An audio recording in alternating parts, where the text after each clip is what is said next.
Astrology is a study of planetary symbolism and relationships. A key one of these being polarity in the relationship between light and dark, masculine and feminine, yang and yin.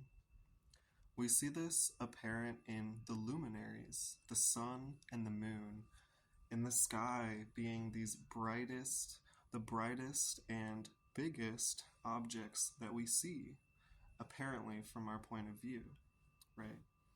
The sun is so much bigger than the moon, right? But from our point of view, they're kind of equal, right? Now the sun is way brighter, and the moon is this dim, soft light, which sometimes even fully disappears and has this gradient of darkness and light, right? Now, this expression of stars or lights that we see within our solar system is contrasted with Saturn, the farthest planet that we can see with the naked eye, which shows us dimness, limits, restriction, boundary.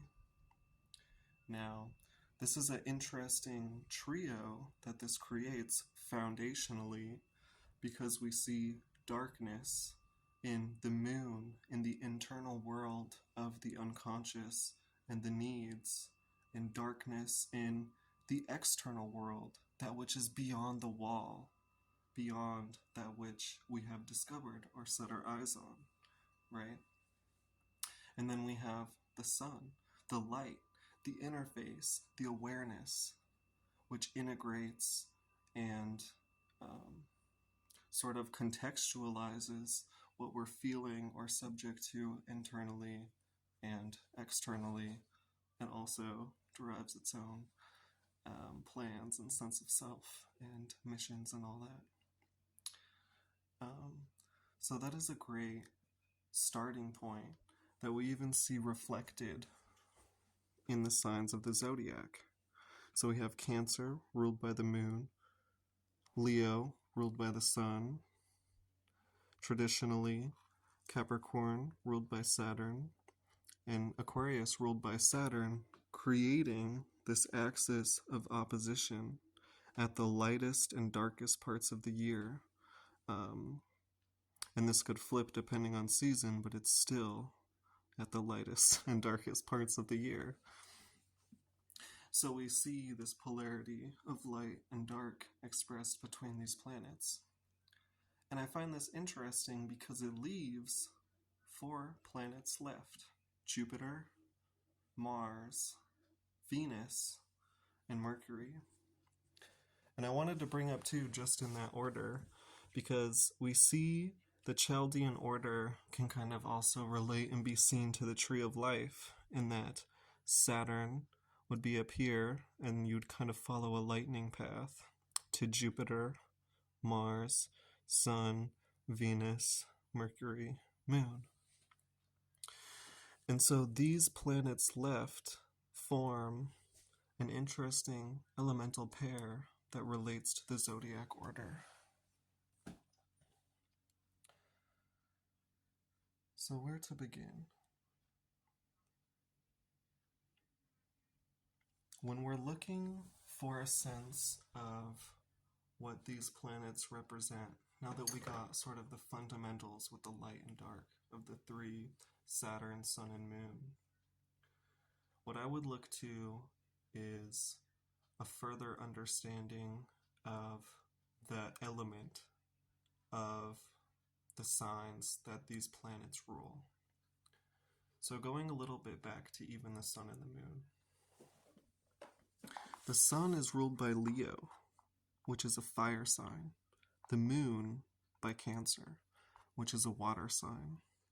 Both of these fluid, emotional, right? Versus Saturn rules Capricorn, an earth sign. Aquarius, an air sign. Both more intellectual and practical, right? There's almost the sense of spirit and soul with the sun and the moon, and more this objective, mundane sense of responsibility and knowledge. and not mundane in a negative term, just, realistic, right? And so we can further extrapolate on this because we see this sort of fire and water representing the spiritual component even in the tree of life. So remember, Jupiter and Mars are in the higher part of the tree of life, representing the fact that the relative to our orbit around the sun, we'd sort of be in the sun's position in this. They are the first that are branching out, right? Moving out towards the stars. They're sort of out further, right? Versus Venus and Mercury would be closer to us, right? So I'm relating this to more so the spiritual versus the corporeal. And we see this almost like the sun being the spiritual, the mind, versus the moon being the corporeal, the body, reflected in the tree of life. So I say this because now looking at Jupiter and what it rules, it, like the sun and moon, rules a water sign, Pisces, and a fire sign, Sagittarius. Similarly to Mars, which rules a fire sign, Aries, and a water sign, Scorpio. So these both rule fire and water. But what is the difference? Well, Aries rules a cardinal driven sign, and Scorpio a fixed, stable sign. So it's trying to assert and bring something into being. So on the spiritual side, it seems like it's more yang, versus Jupiter is a mutable fire sign, Sagittarius, and a mutable water sign, Pisces.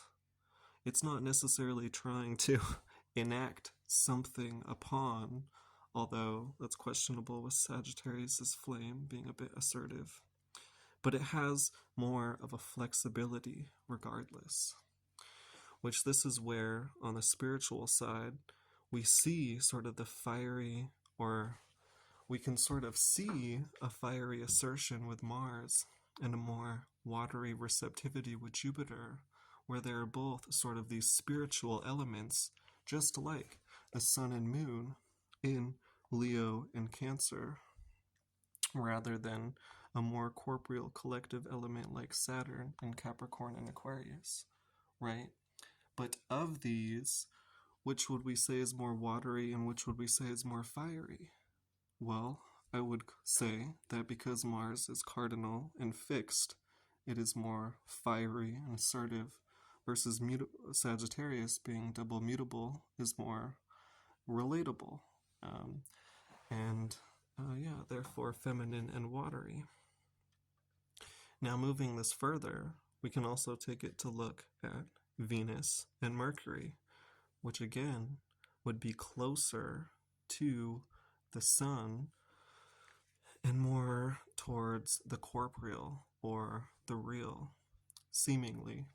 And we can see this again reflected to further that point in the fact that Venus rules an earth sign of Taurus and an air sign of Libra, both more practical elements, enjoying the wealth in Taurus and relating with enjoyable company in Libra.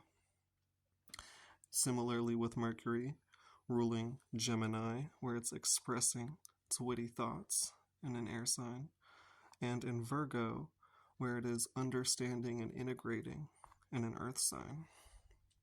So again, we see though that of the earth and air, Mercury rules mutable signs of Gemini and Virgo, which of the practical elements would almost be more airy, versus Venus ruling Taurus, even the most fixed earth sign, and then Libra, it is sort of this more kind of earthly quality, like our wealth and our possessions. So the order we see emerge from this, from that lightning bolt, would be water, fire, earth, air, which we see reflected in the zodiac: water, fire, earth, air, water, fire,